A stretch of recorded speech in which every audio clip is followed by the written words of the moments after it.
అది కాకుండా 6వ స్థానంలో కుజుడు, 6వ స్థానంలో గురువు. అంటే ఒకవైపు స్థిరాస్తులు సంపాదించాలి, గృహాలు కొనాలి, వాహనాలు క్రయ విక్రయాలు చేయాలనుకుంటూ ఉంటారు.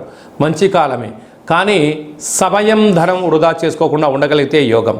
పోతే అష్టమ స్థానంలో ఆయుస్థానంలో రవి బుధుడు శుక్ర సంచార స్థితి ఉండడం వలన చిన్న చిన్న విషయాలను మీరు ఆవగింజను బుద్ధత్వంలో చూస్తే అది గుమ్మడికాయలా కనపడుతుంది. కనుక అలాంటి విషయాలు మీరు పట్టించుకున్నట్లయితే నిద్రలేని రాత్రులు గడపడం, దీర్ఘకాలికమైన వ్యాధులు రావడం, అలాగనే శరీరంలో రక్తహీనత లాంటి కానీ, బ్రెయిన్ స్ట్రోక్ కానీ, నరాల బలహీనత కానీ వచ్చే అవకాశాలు చాలా అధికంగా ఉంటాయి.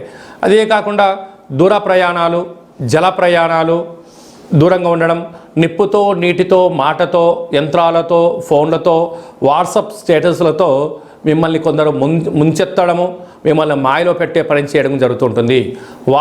వాహన ప్రమాదాలు పొంచి ఉన్నాయి.